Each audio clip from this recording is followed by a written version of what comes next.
Semana Santa? Essa é uma pergunta que as pessoas sempre me fazem sobre o que significa a Semana Santa. E resolvi fazer essa live hoje para conversar um pouco sobre isso. Semana Santa é uma tradição cristã. É uma tradição cristã. Por que eu digo tradição cristã? Porque ela começou por volta do século III, século IV. Nessa época, séculos III e IV, nós não tínhamos as igrejas. Nós tínhamos a igreja, uma comunidade cristã que buscava entender os ensinos de Jesus. Com o passar dos séculos, foram surgindo as igrejas. O cisma do Oriente, quando surge a Igreja Católica Apostólica do Oriente, grega, armênia, quando surge a Igreja Católica Apostólica Romana, com essa terminologia, e depois o cisma do Ocidente, no século XVI, e aí surgiram diversas outras igrejas. Então nós dizemos que quando se fala em Semana Santa, se fala de uma tradição da igreja, nascida lá no século III, século IV, e hoje, digamos que professada ou vivenciada essa tradição pela Igreja Católica Apostólica Romana. Então, vamos já entendendo que se trata de uma tradição. E a tradição, ela sempre tem um motivo, um porquê. E nesse caso, é um motivo de reviver ou revivecer aqueles acontecimentos mais significativos que ocorreram nos dias que antecederam a morte de Jesus. Então, a tradição católica, ela criou um rito, uma estrutura que transformou-se numa estrutura canônica. E ali, com esse rito, ou esses rituais até, deu-se a Semana Santa, que vai do domingo ao outro domingo, do domingo ao sábado, revivecendo acontecimentos marcantes de um período em que Jesus entra em Jerusalém e é crucificado dias depois. Então passou-se a chamar de Semana Santa por causa da tradição, e não significa que o acontecimento da entrada triunfal de Jesus em Jerusalém e a sua morte tenha decorrido uma semana no sentido exato da contagem de dias. Aconteceu em um período. Muitas coisas ocorreram em um período. Mas a tradição, como eu disse, a tradição da igreja lá do século III, século IV, criou essa ideia de estabelecer uma semana para revivecer esses acontecimentos, ou para vivenciar esses acontecimentos em forma simbólica. E aí colocou-se nos dias da semana fatos que pudessem marcar, como a entrada de Jesus em Jerusalém, como a ceia, onde ele ensina muitas coisas aos discípulos, como a crucifixão, como a ressurreição, entre aspas, ressurreição. Então essa é a estrutura da Semana Santa.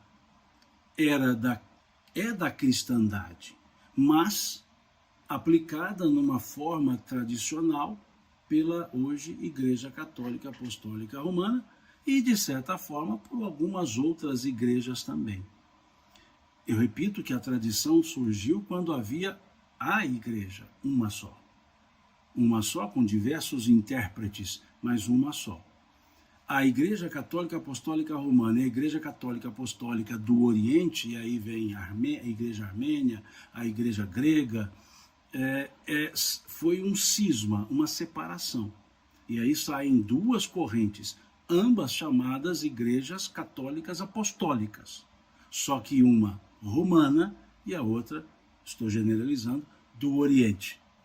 Pode ser a Igreja Armênia, a Igreja Grega, que são os chamados ortodoxos. Mas são católicos porque todos os dois entendem que são universais.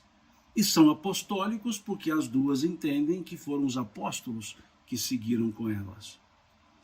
E aí depois vem o cisma do Ocidente, no século XVI, que divide a Igreja Católica Apostólica Romana e ali outras saem. Né? Por isso é chamado cisma. Então hoje acaba que a ideia de Semana Santa é mais cultivada, ou é cultivada efetivamente pela Igreja Católica Apostólica Romana. Independentemente disso, se é da tradição da Igreja Católica Apostólica Romana, é algo que se deve pensar. Porque a ideia era se ter um momento de reflexão sobre a importância daquele momento, sobre a culminância da presença de Jesus na Terra. A culminância.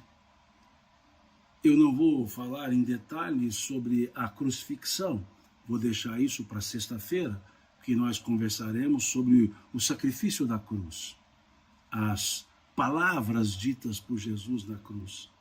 Mas, afora isso, há um elemento forte nessa tradição.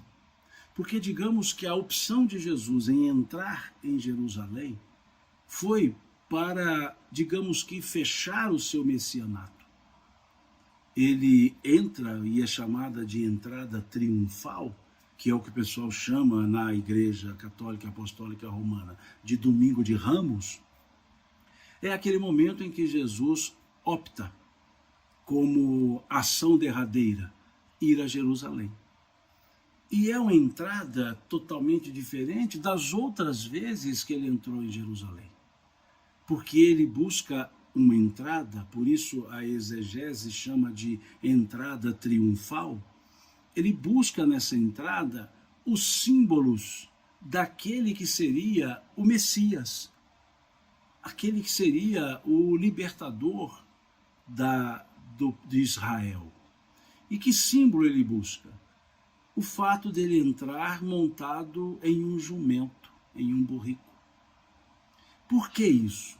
Porque essa entrada montada em um burrico foi prevista pelo profeta Zacarias e foi também prevista pelo profeta Isaías. Ambos disseram que o rei dos judeus entraria em Jerusalém montado em um burrico, montado em um jumento. Na figura de Zacarias, na previsão de Zacarias, ele fala que entraria humildemente sobre um jumento. Na profecia de Isaías, ele diz montado em um burrico. Entrará nas portas de Sião montado em um burrico. Por que Sião? Jerusalém está edificada sobre montes. Um deles, o Monte Sião. Um deles, o Monte Sião. O Monte Moriá. Então, na profecia de Isaías, ele dizia que entraria montado em um burrico pelas portas de Sião, entraria em Sião. Já Zacarias faz a profecia um pouco mais detalhada. Então, a profecia se referia ao rei dos judeus, ao Messias, que entraria em Jerusalém dessa forma. Por isso Jesus diz aos discípulos para irem até a cidade antes dele entrar e trazerem um burrico, um jumento, para que ele pudesse nele subir e montado ele entrar em Jerusalém. Então essa entrada já foi altamente simbólica, porque os que conheciam a profecia, e digamos a grande maioria dos judeus conhecia a profecia, para eles estava ali comprovando a chegada do Messias. Estava ali, então, dizendo que era o Messias entrando. E essas pessoas, já sabendo que Jesus iria, porque ele estava em Betânia antes, lembremos que antes disso tudo, ele havia estado em Betânia, havia tirado Lázaro do túmulo, havia feito curas, então já se sabia que ele iria para Jerusalém. E o povo o aguardava. E ali eles arrancaram folhas de palmeira, ou palmeiras, e começaram a saudar a entrada de Jesus com essas palmeiras. E colocando as suas próprias vestes, as suas capas, para que Jesus passasse sobre elas.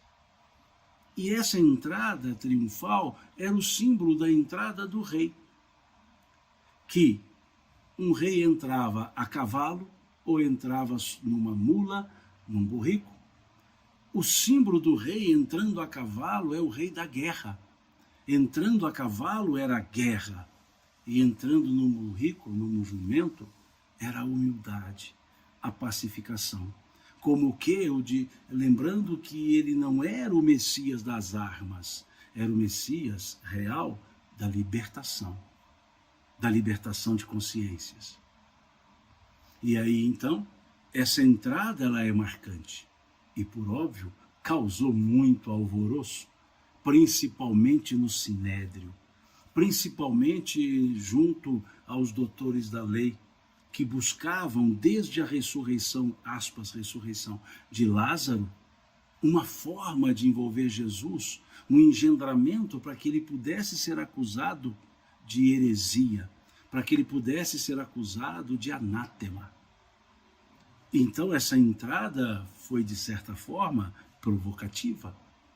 E Jesus fez isso adredemente pensado, para que se cumprisse a profecia, ou as profecias de Zacarias e de Isaías, e ficasse ali a imagem do rei saudado.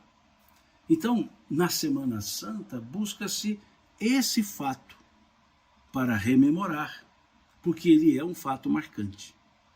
É como se ele inaugurasse aquele período. E Jesus escolhe ir para Jerusalém numa época interessante, que era a época da Páscoa, a Páscoa judaica, o Pessá judaico, que comemoravam os judeus a libertação do povo da cativeiro do Egito. Era uma festa judaica. E nesse período, a cidade de Jerusalém ficava cheia de judeus e de gentios também. Estima-se que o povo na Páscoa judaica, principalmente naquela em que sabiam que Jesus estaria em Jerusalém, teria ultrapassado a 1 milhão de pessoas, numa cidade de seus 100 e poucos mil habitantes.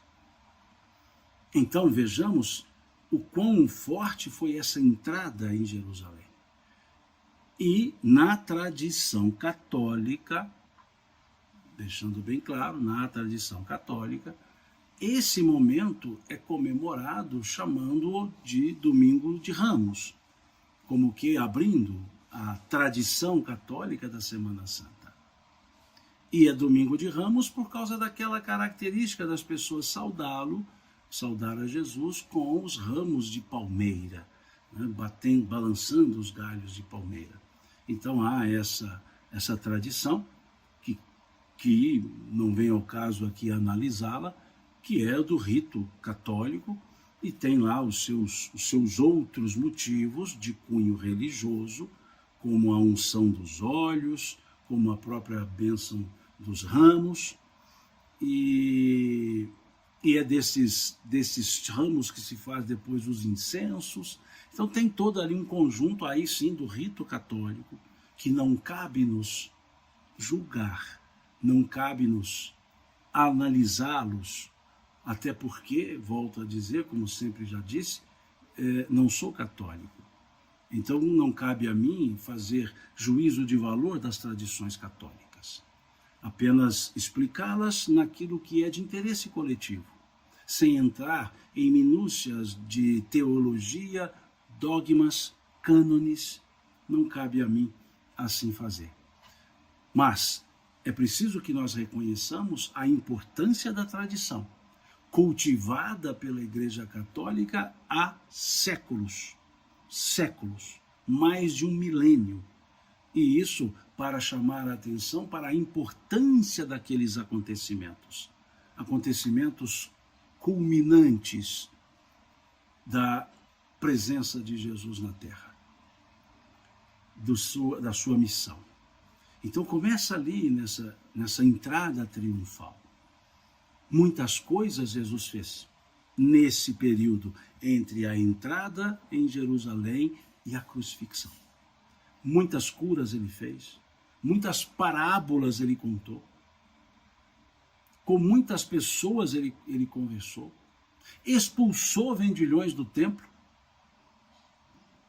fez discursos duros, no sentido de contundentes, e ali, paralelamente, o movimento do sinédrio, tentando envolvê-lo em algo que pudesse levá-lo a um julgamento, a uma condenação. Uma blasfêmia, uma heresia, um anátema.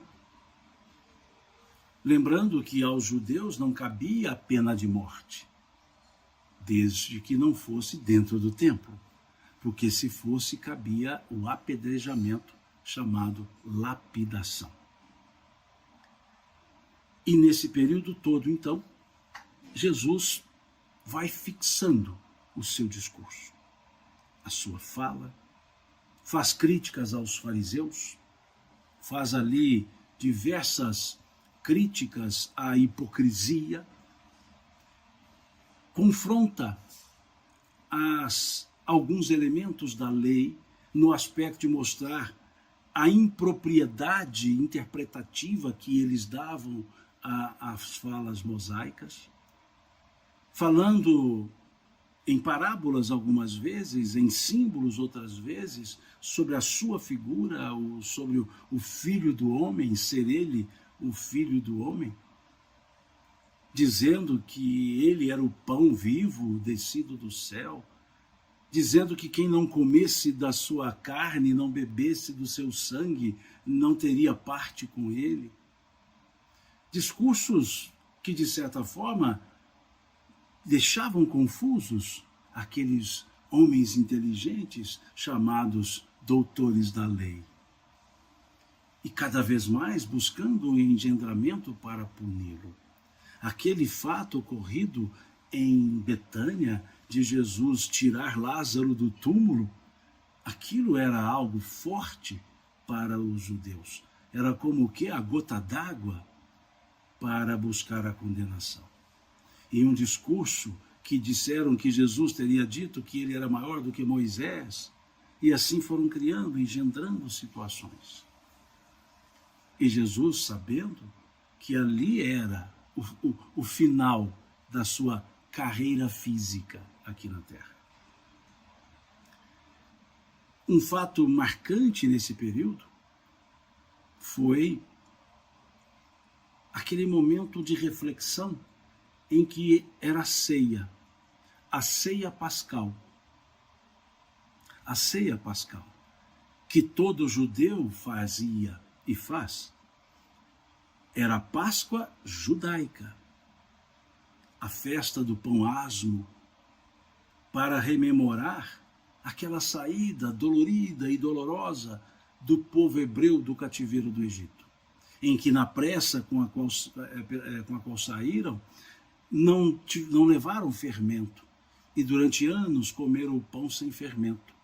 Então, nesse período, havia a festa chamada Festa do Pão Asmo, do pão sem fermento. E ali as pessoas faziam a ceia com aquele pão sem fermento. E estava Jesus com seus discípulos fazendo a ceia. E é um momento marcante? Sim. Não por questões sacramentais, que a Igreja Católica Apostólica Romana e algumas igrejas chamadas evangélicas ou protestantes, embora evangélico é um termo mais abrangente, porque em boa lógica, tecnicamente, nem todas as igrejas evangélicas são protestantes no aspecto histórico dada essa palavra. Porque esse termo igrejas protestantes se refere às igrejas históricas, aquelas que protestaram no curso da reforma religiosa, no curso da reforma luterana, como a igreja luterana, a igreja anglicana, a calvinista, por assim chamar, de forma geral, presbiteriana, a igreja metodista. Essas são as chamadas históricas, que o termo protestante era aplicado a elas. Hoje nós temos igrejas quase que mensalmente surgindo uma, então acaba chamando de evangélicas, né, pela força que dão aos textos da Bíblia, aos textos do Evangelho.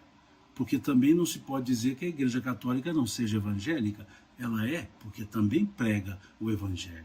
Mas, por uma questão, digamos que distintiva, chamam-se evangélicas a não católica. Mas, então, acabou que essa ceia transformou-se num elemento sacramental.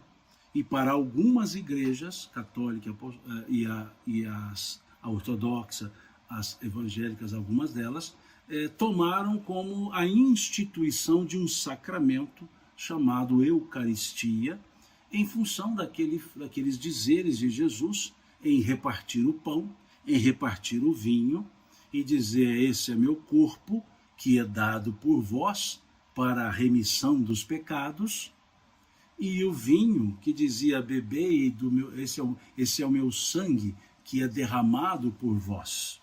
Aí sim, para a remissão dos pecados.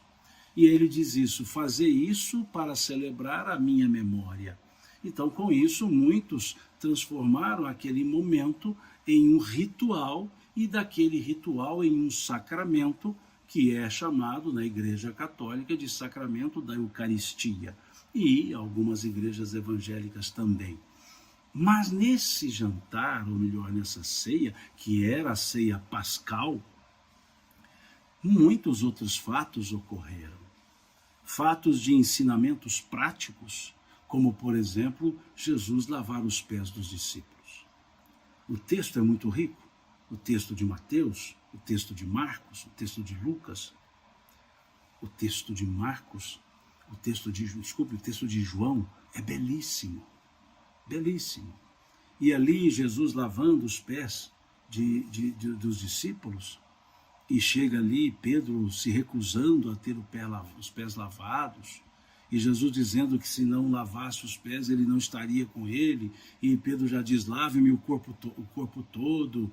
Uma passagem belíssima, mas que Jesus estava ali ensinando para eles a humildade. Depois que ele termina de lavar os pés, ele senta com os discípulos, ele retoma a capa, senta com os discípulos e pergunta: entendeis o que fiz? E ali ele vai dizer que se ele era o mestre e senhor, e é o momento que Jesus diz uma frase muito forte, ele diz: vós me chamais mestre e senhor e dizeis bem, eu sou. Ele está dizendo aí: assim como mestre, assim como eu fiz, vós deveis assim também fazer. Porque o Filho do Homem não veio para ser servido, e sim para servir. E aí vai dizer a eles: se vós já sabeis então dessas coisas, bem-aventurados sereis se as praticares. Praticar essa humildade. Nada de prepotência, nada de excessos, nada de soberba. Ali ele ensina nessa ceia pascal o lavar os pés, e dizendo que cada um também lave os pés uns dos outros. Mas não se teve somente isso. Teve também Jesus conversando e dizendo aos discípulos que ele seria traído. Dizendo aos discípulos que ele seria abandonado. E os discípulos dizendo que não o abandonaria. Pedro Pedro diz: Senhor, irei contigo onde fores, até a morte. Mostrando claramente essa dedicação. E Jesus dizendo que seria assim abandonado.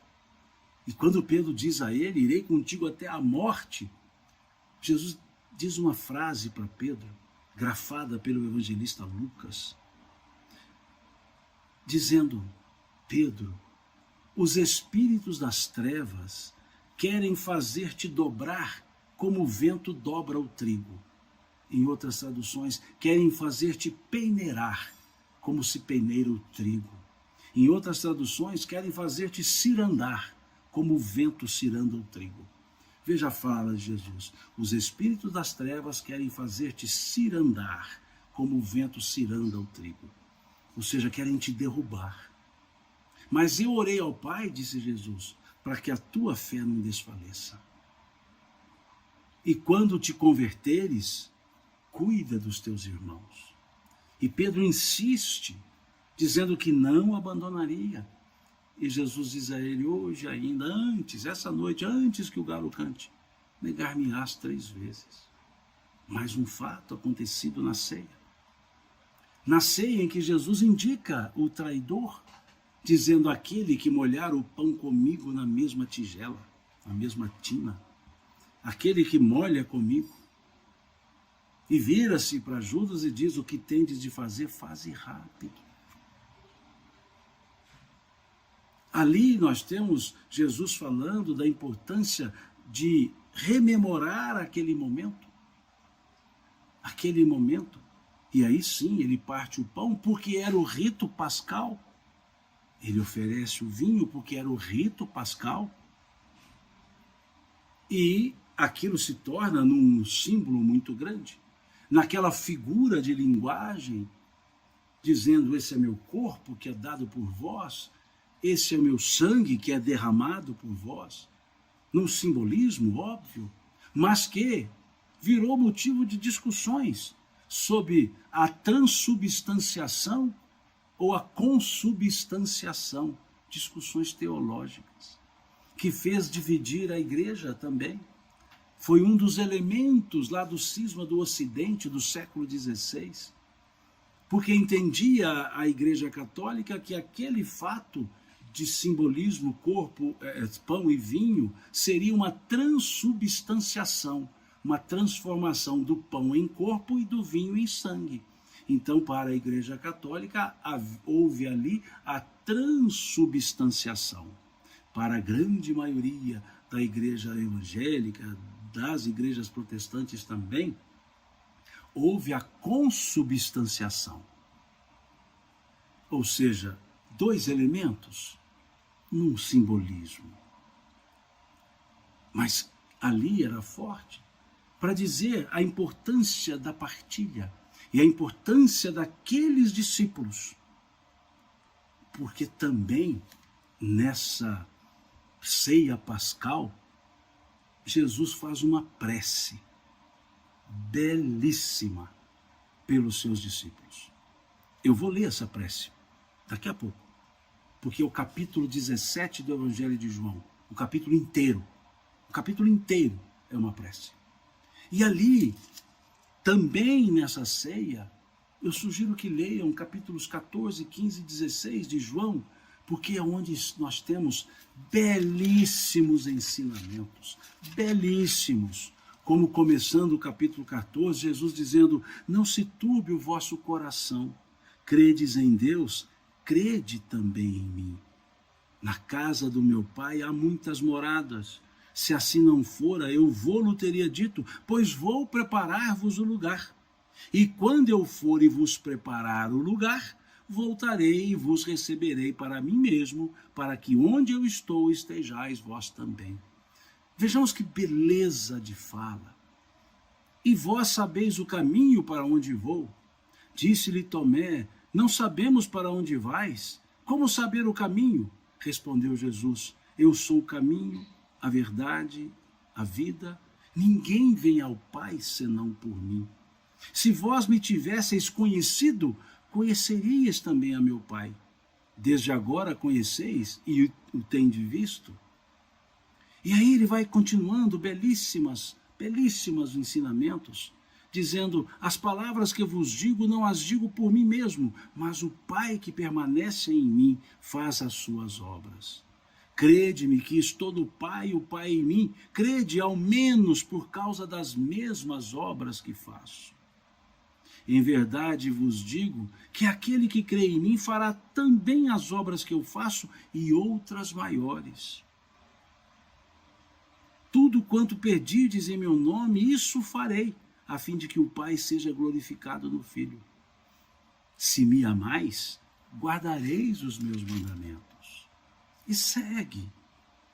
Eu rogarei ao Pai, ele vos dará outro Consolador. Depois ele diz: não vos deixareis órfãos. Depois diz: se alguém me ama, guardará a minha palavra, e meu Pai o amará. Viremos para ele e o faremos nele morada. Quem não me ama não guarda as minhas palavras. E vai seguindo, e vai seguindo. Depois abre o capítulo 15, a continuidade desse discurso de Jesus lá nessa ceia pascal, que tem muito mais coisa do que apenas um simbolismo. Ele diz: eu sou a videira verdadeira e meu Pai é o agricultor. Todo ramo que, estando em mim, não der fruto, ele o corta. E todo aquele que dá fruto, limpa, para que produza mais fruto. Vós já estáis limpos pela palavra que vos tenho falado. Permanecei em mim, e eu permanecerei em vós. Vejam que belíssimo, que fala bonita, que ensino belíssimo. E aí lá segue ele dizendo, capítulo 16 de João: tenho-vos dito estas coisas para que não vos escandalizeis. Eles vos expulsarão das sinagogas, mas vem a hora em que todo o que vos matar julgará com isso tributar culto a Deus. Isto farão porque não conhecem o Pai nem a mim.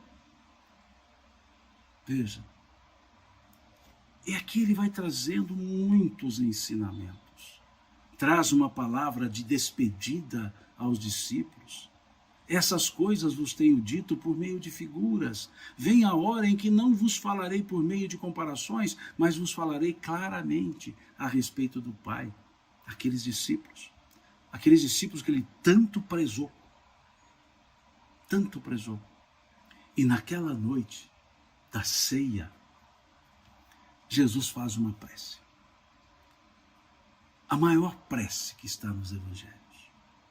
Jesus vira-se para Deus e pede a Deus para cuidar dos seus discípulos. Aqueles escolhidos por ele. Os escolhidos. Porque sabia que eles teriam que lutar muito. E aí Jesus diz, eu fico imaginando a cena. Ele orando e os discípulos ali, percebendo que aquela oração é para fortalecê-los, é para Deus cuidar deles. E aí diz assim Jesus: Pai, toda vez que eu leio essa oração dele, eu me emociono. Pai, é chegada a hora. Glorifica a teu filho, para que o Filho te glorifique a ti, assim como lhe conferiste autoridade sobre toda a carne, a fim de que ele conceda a vida eterna a todos os que lhe deste. E a vida eterna é esta, que te conheçam a ti, o único Deus verdadeiro, e a Jesus Cristo, a quem enviaste. Eu te glorifiquei na terra, consumando a obra que me confiaste para fazer. E agora, glorifica-me, ó Pai, contigo mesmo, com a glória que eu tive junto de ti, antes que houvesse o mundo. Manifestei o teu nome aos homens que me deste do mundo. Eram teus, tu nos confiaste, e eles têm guardado a tua palavra. Agora, eles reconhecem que todas as coisas que me tens dado provêm de ti, porque eu lhes tenho transmitido as palavras que me deste, e eles as receberam, e verdadeiramente conheceram que saí de ti e creram que tu me enviaste. É por eles que eu rogo. Olha essa parte. É por eles que eu rogo. Não rogo pelo mundo, mas por aqueles que me destes. Porque são teus. Ora, todas as minhas coisas são tuas, e as tuas coisas são minhas, e neles eu sou glorificado. Já não estou no mundo, mas eles continuam no mundo, ao passo que eu vou para junto de ti. Pai Santo, guarda-os. Pai Santo, guarda-os em teu nome, que me deste para que eles sejam um, assim como nós. Quando eu estava com eles, guardava-os no teu nome, que me deste, e protegi-os, e nenhum deles se perdeu, exceto o filho da perdição, para que se cumprisse a Escritura. Mas agora vou para junto de ti, e isto falo no mundo, para que eles tenham o meu gozo completo em si mesmos. Eu lhes tenho dado a tua palavra, e o mundo os odiou, porque eles não são do mundo, como também eu não sou. Não peço que os tires do mundo, e sim que os guarde do mal. Eles são do mundo, como também não são do mundo, como eu também não sou. Santifica-os na verdade. A tua palavra é a verdade. Assim como tu me enviaste ao mundo, também eu os enviei ao mundo. E a favor deles, eu me santifico a mim mesmo, para que eles também sejam santificados na verdade. Não rogo somente por estes, mas também por aqueles que vierem a crer em mim, por intermédio da tua palavra, a fim de que todos sejam um, como és tu, ó Pai. Em mim, eu em ti, também sejam eles em nós, para que o mundo creia que tu me enviaste. Eu lhes tenho transmitido a glória que me tens dado, para que sejam um como nós o somos. Eu neles, tu em mim, a fim de que sejam aperfeiçoados na unidade, para que o mundo conheça que tu me enviaste e os amaste, como também amaste a mim. Pai, a minha vontade é que onde eu estou, estejam também comigo os que me deste, para que vejam a minha glória que me conferiste, porque me amaste antes da fundação do mundo. Pai justo, o mundo não te conheceu, eu, porém, te conheci. E também estes compreenderam que tu me enviaste. Eu lhe fiz conhecer o teu nome, e ainda o farei conhecer, a fim de que o amor com que me amaste esteja neles e eu neles esteja. Essa oração foi feita por Jesus. Aqui uma pessoa perguntou no Instagram, onde está essa prece? Capítulo 17 do Evangelho de João. É o capítulo inteiro. Todo o capítulo 17 é essa prece feita por Jesus. Aqui a Lourdes pergunta, meu caro amigo, onde encontro essa prece? Capítulo 17 do Evangelho de João. É a mais bela prece que eu já li nos Evangelhos, no aspecto de entrega, no aspecto de confiança. Tudo isso acontecendo naquela ceia, na ceia pascal. É como ali a despedida do Cristo. Eu fico imaginando os discípulos, os apóstolos, ouvindo Jesus orando essa prece e sentindo que são amados. Vejo quanto se fortaleceram. E aqui no versículo 20, eu gosto de destacar, porque ele ora por todos que se aproximarem dele no futuro. Ele diz, não rogo somente por esses, mas também por todos aqueles que vierem a crer em mim por intermédio da tua palavra. Aqui a Wanda Garcia pergunta, então a Páscoa era comemorada antes da crucifixão? Sim, claro.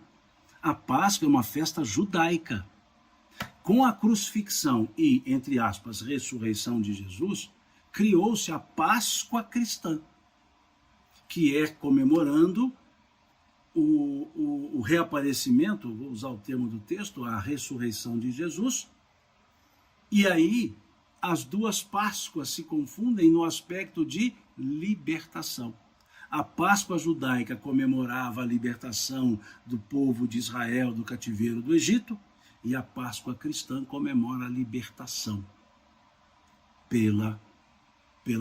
por Jesus, pelo seu reaparecimento, pela sua missão. E aquela ideia da crucificação, fiquem à vontade, salvar, vem talvez dessa fase de Jesus, quando ele diz, toma, esse é meu cálice, o cálice do meu sangue derramado na cruz, que por vós, que será derramado, melhor dizendo, esse é o cálice do meu sangue, que será derramado por vós. Então por isso vem a ideia que o sangue vertido na cruz salvou a humanidade. Não vou entrar nesse mérito, não vou entrar nessa discussão teológica. Mas o que acontece nessa ceia é algo, são fatos muito importantes. Fatos de ensinos profundos de Jesus. E João é o único evangelista que grafa isso. Lembrando que João escreveu o seu evangelho lá pelo final do século I. Presume-se que ele tenha escrito esse evangelho entre os anos 90 e 100 do século I. Por que eu falo isso? Porque antes já havia circulado o evangelho de Marcos, já havia circulado o evangelho de Mateus, já havia circulado o evangelho de Lucas, o que pressupõe que João possa ter lido esses evangelhos e optado em não repetir o que eles já haviam escrito. Não ir para a cronologia e trazer elementos mais profundos do ensinamento. Por isso os 3 primeiros evangelhos são chamados sinóticos, semelhantes, e o de João, não. Ele é chamado do evangelho da espiritualidade, porque ele traz outros elementos, lembrando de muitos, rememorando ali nos textos já escritos. Ele escreve esse evangelho e os capítulos 14, 15, 16 e 17 são um primor, porque narram aqueles ensinos derradeiros dito por Jesus na ceia pascal, na noite que ele seria preso.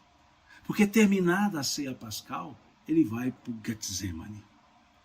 E lá no Getsemane temos a sua prisão, temos um outro momento belíssimo, que é aquele momento em que ele está, por assim dizer, aflito, dizendo, Pai, se for possível, afasta de mim esse cálice. Mas se não for, que seja feita a tua vontade. É ali que ele é denunciado por Judas e preso. Então essa ceia ela é significativa. Porque é como se fosse ela que, depois relembrada, fortaleceria os seus discípulos. Ele é preso, é levado a Anás, que era sogro de Caifás. Caifás era o sumo sacerdote, Anás era a eminência parda.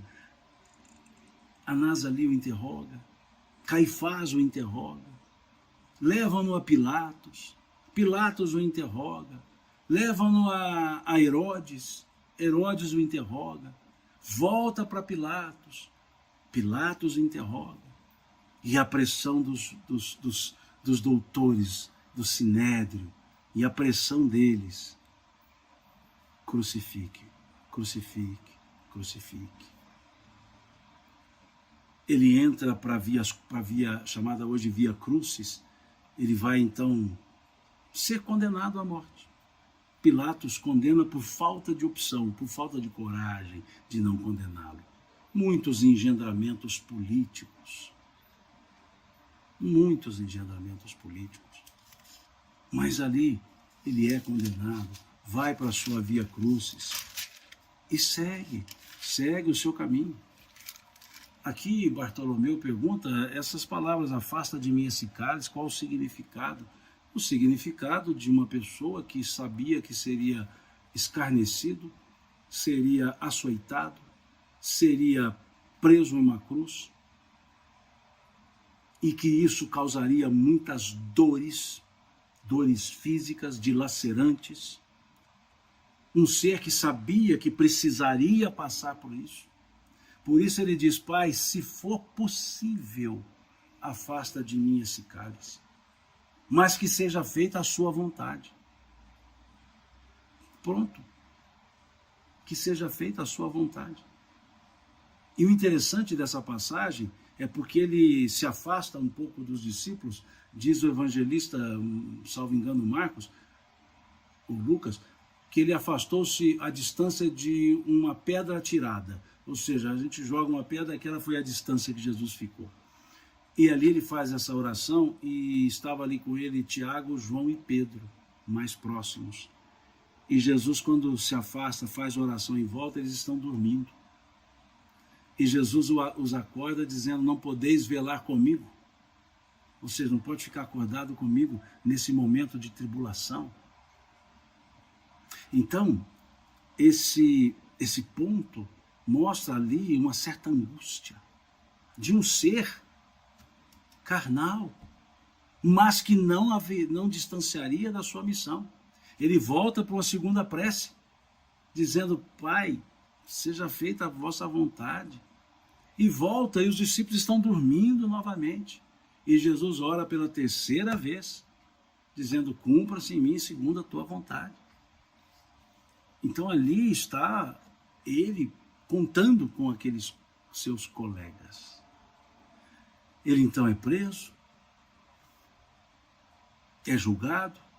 Aqui algum pergunta se, o Garcia, né, o Garcia pergunta se tem notícia de quanto tempo ele ficou preso. Esse preso é força de expressão, porque ele ficou em trânsito, sendo julgado.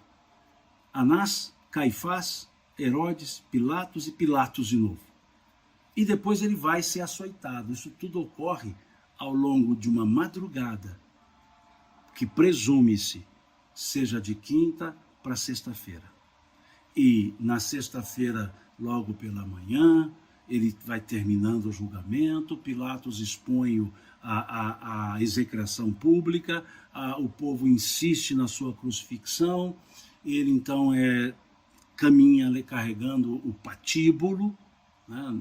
O patíbulo, a parte dos braços da cruz, ele sai carregando o patíbulo e ali vai ao Calvário e à crucifixão. Antes disso ele é açoitado, é onde é feito o escárnio de coroá-lo, né, com uma coroa de espinhos, de colocar ali um manto para falar que era o seu grande manto.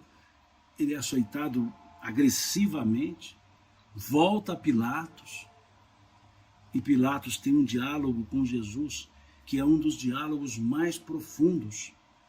Naquela situação de dificuldade ali de Jesus, Pilatos o interroga dizendo, sois rei? João relata isso com uma precisão tamanha. Sois rei? E dá a entender que João relatou bem, porque foi dito que os discípulos fugiram. E João estava lá na crucifixão. Então presume-se que João ficou mais próximo ouvindo tudo. E ali Pilatos diz, sois rei? E ele diz, meu reino não é deste mundo. Pilatos insiste, dizendo que pode inclusive condená-lo. Ele diz que que Pilatos só poderia condená-lo porque do alto foi dada autoridade a ele, ou seja, porque meu pai deu autoridade a ele. E aí diz, meu reino não é deste mundo. E Pilatos diz, o que vieste a fazer? E Jesus diz, dar testemunho da verdade. E Pilatos pergunta, o que é a verdade? E o texto joanino já salta para o versículo seguinte, termina dizendo o que é a verdade. E o versículo seguinte é: e Pilatos virou-se, ou seja, Jesus não respondeu a Pilatos o que era a verdade.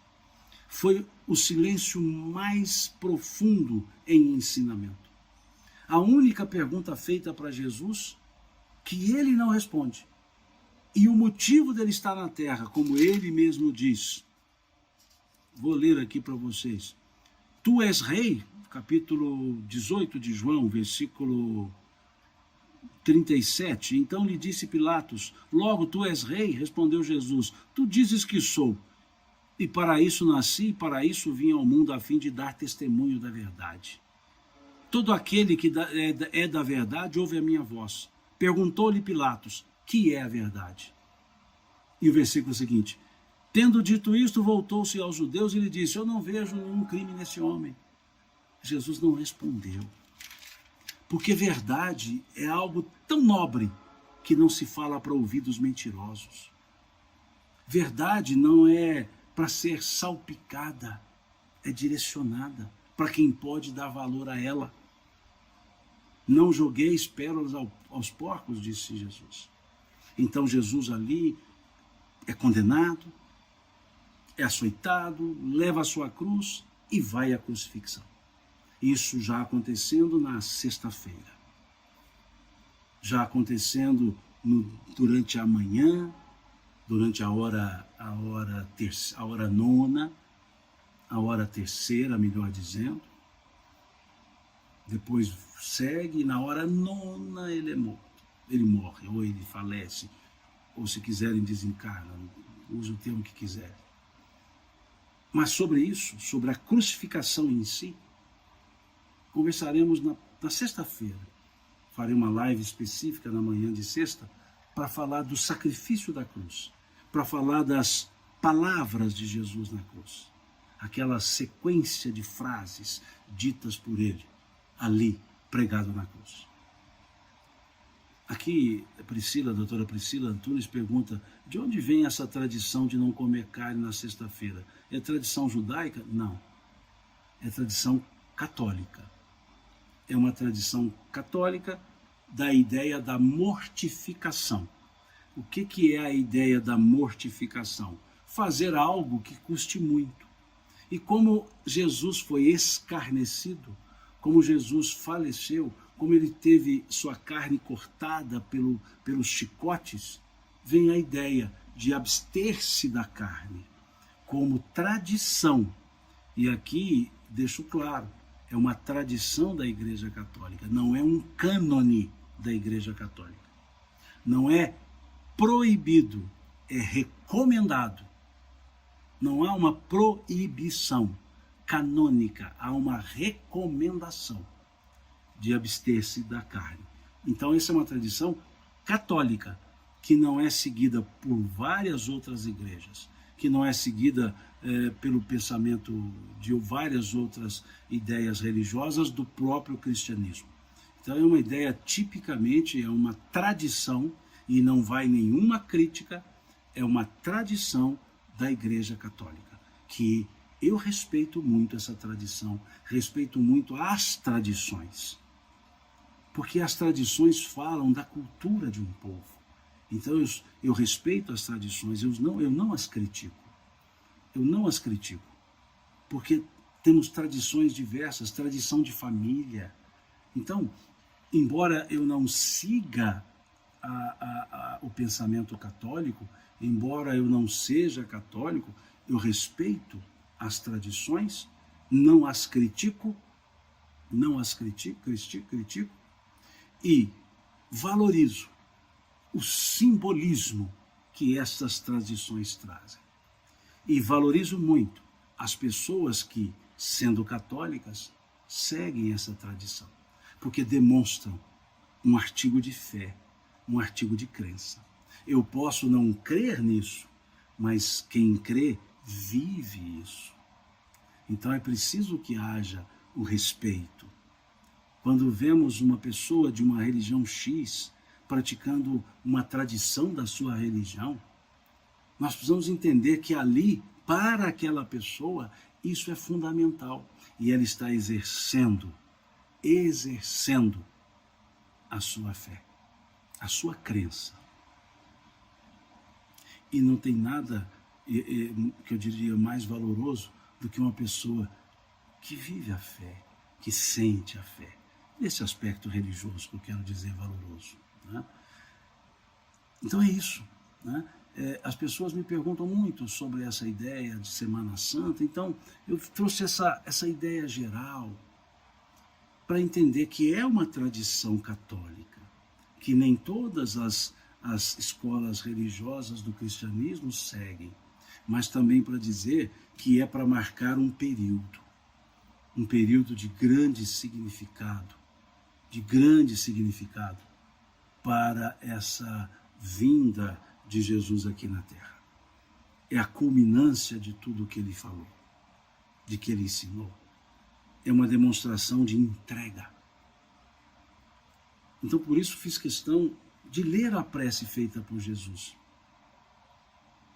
para ver como que homens comuns fizeram coisas extraordinárias.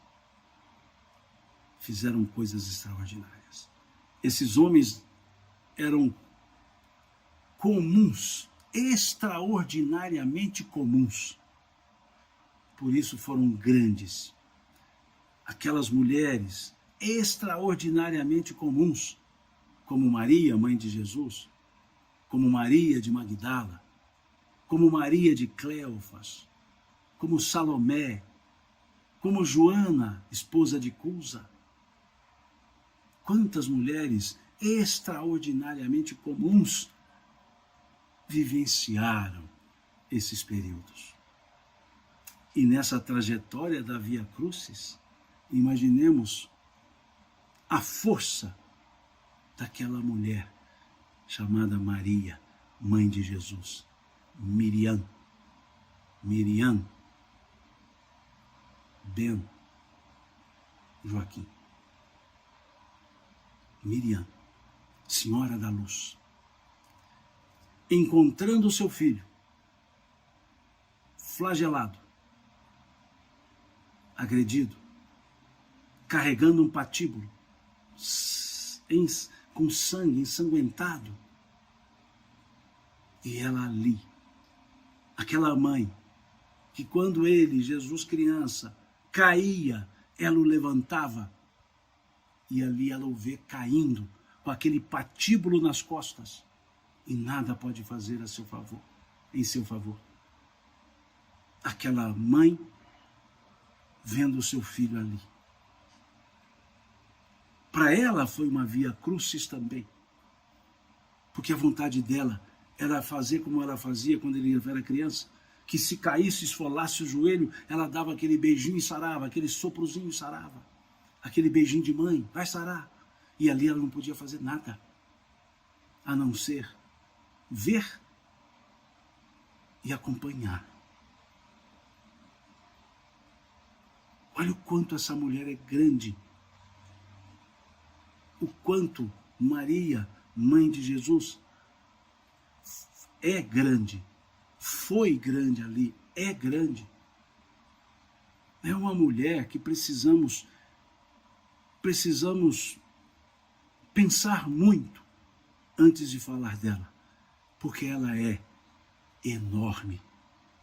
O tamanho de Maria nós não conseguimos conceber, não conseguimos dimensionar a envergadura do seu nome.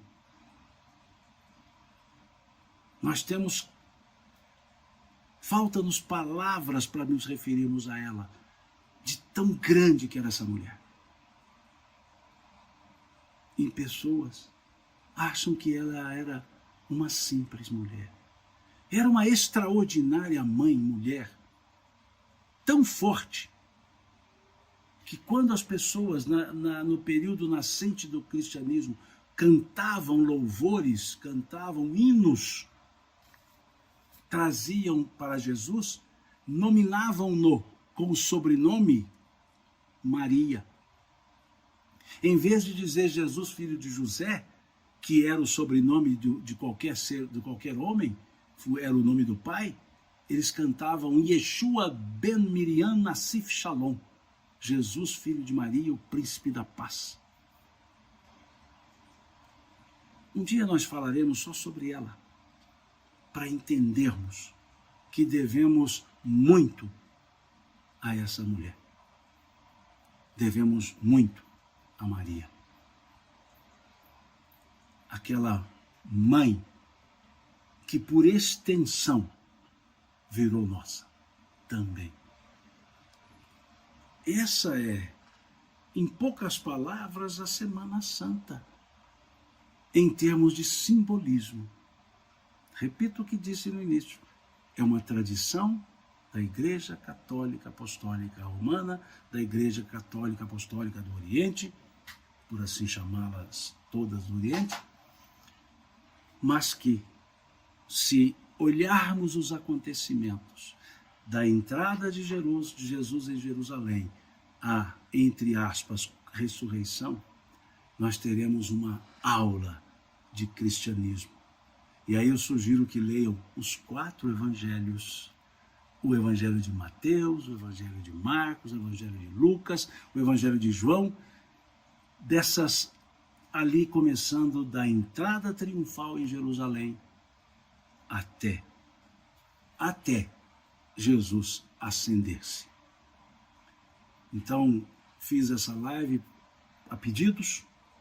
Desculpe-me se porventura não abarquei o tema na forma que me foi pedido, me foi sugerido.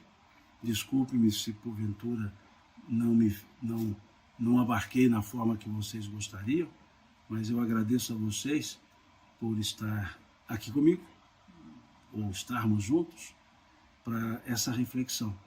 E deixo aqui, né, também para sexta-feira próxima, que o pessoal da tradição chama sexta-feira da paixão, para nós conversarmos um pouco sobre o sacrifício da cruz, para entendermos um pouco o que significou efetivamente aquela crucifixão, o que era realmente a crucifixão, o que significou, o que Jesus ensinou com aqueles braços presos numa cruz, o que ele nos ensinou numa sequência de palavras, frases, 8 frases belíssimas ditas por ele. Então fica o convite e mais uma vez muito obrigado, uma boa noite para vocês, uma ótima semana e que as bênçãos de Deus se façam com todos nós. Deus lhes pague pela paciência em me ouvir, Deus lhes pague pela bondade. Fiquem com Deus. Pergunta aqui qual o horário? Às 9h30 da manhã. Entre 9 e 9h30 eu entro em live. Até.